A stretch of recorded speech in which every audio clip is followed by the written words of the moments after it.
Hi, it's Gab Dad. Hello. And we're here on the special occasion of our... second anniversary. It was 2 years ago on April 5th that we posted our first review. That's right. Ever. It was all Dad's idea, actually. Well, sort of, yeah.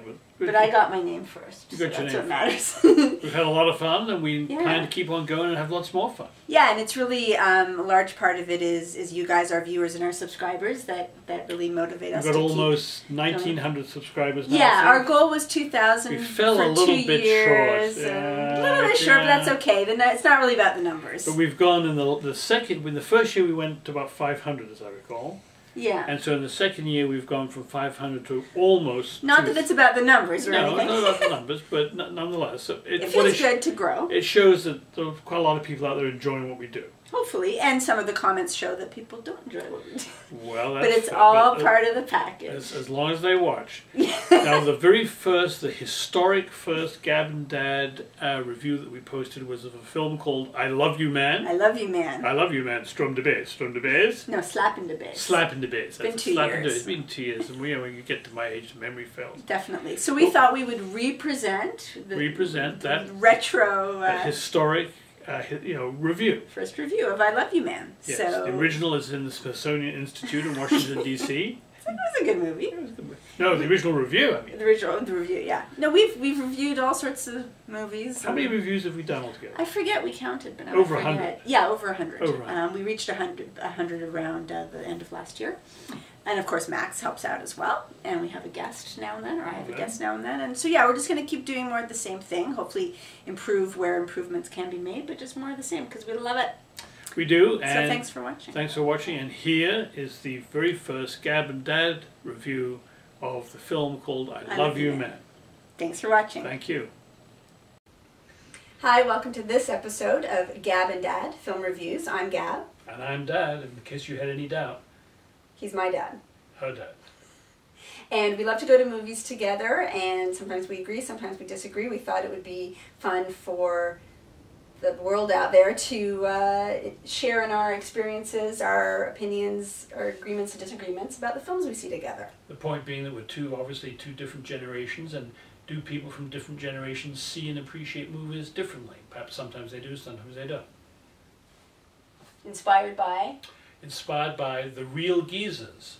Marcia, Nassatir, and Lorenzo, two octogenarians from California in the film business for a long time, and they publish or broadcast on YouTube their movie reviews. www.realgeezers, that's R-E-E-L geezers, one word, .com. Take a look at it. They're worth seeing.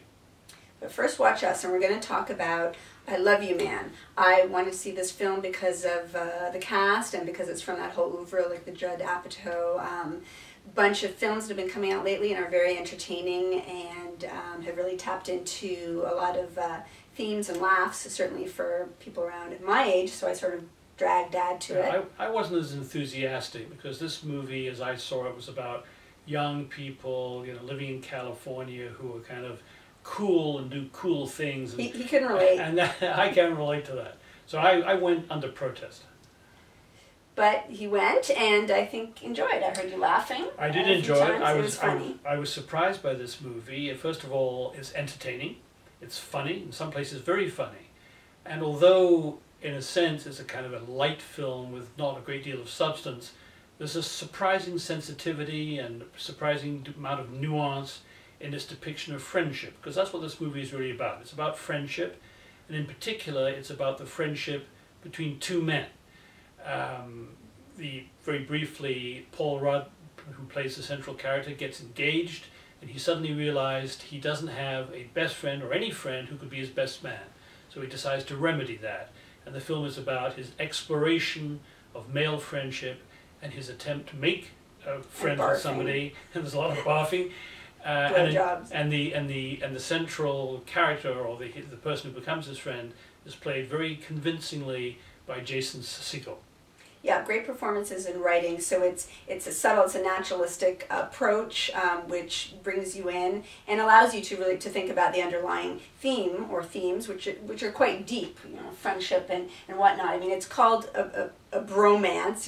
My generation and current pop culture reference is the terminology bromance. The friendship or relationship between two heterosexual men who like to hang together. And so I guess the first point of concern or question would be, were you familiar with the whole bromance philosophy? No, not really. In fact, I think I never heard the word bromance until it came up. Didn't come up at Oxford? No, it didn't come up at Oxford.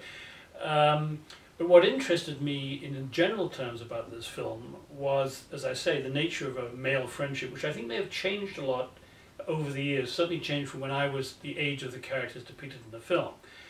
My experience, and I think the experience, a long time ago, my experience and the experience of a lot of my contemporaries when it comes to male friendship is that you can have a close male friend, you can have affection between the two of you, you can see each other quite a lot, but there was always a certain kind of lack of intimacy perhaps. There were some things you didn't talk about, in contrast perhaps to the friendships between women where everything was fair game, you talked about anything.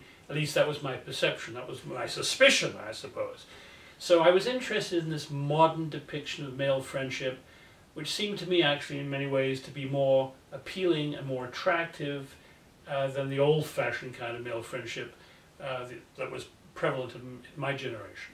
Well, it is definitely a more open-minded approach, the whole men seeking that kind of, even to acknowledge that they need to seek that kind of companionship and everything that comes along with that, you know, personalities getting along and being able to talk on a deeper level and all that sort of thing, I'm sure is a much more modern sensibility. Although there was an interesting thing about this character, the Paul Rudd character in the film, as he starts trying to become, you know, friends with men, which he wasn't really before, he starts to change. His personality starts to change to some degree.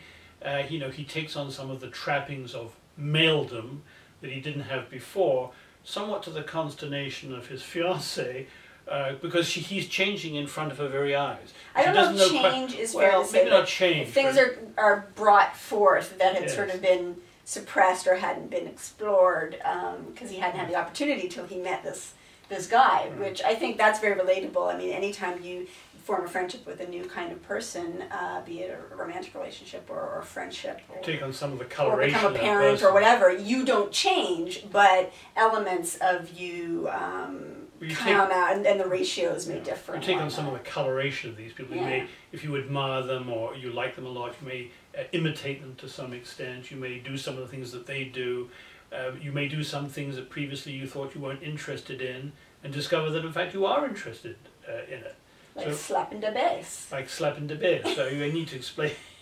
That's just an bass. ongoing thing in the film where Paul Rudd remembers that he used to play bass, and his new buddy Jason Segel likes to play guitar. And they're great fans of the rock group Rush.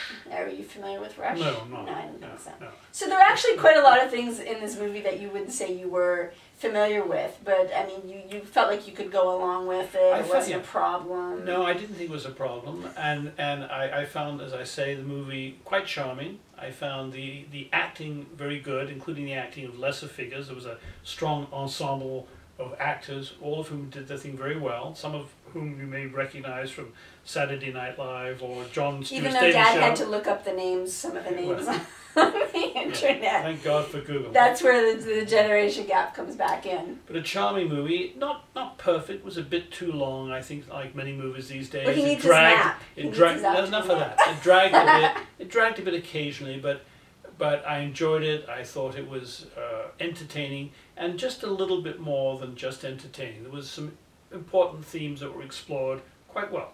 So I would recommend it, even to somebody as ancient as I am, although I don't want to make too much of that. No, of course not. And I would recommend it to anyone myself, including going to see it with someone of the other generation. Just keep in mind the references to blowjobs and some barf. So don't go with your granny. And Google Rush before you go. So there you go.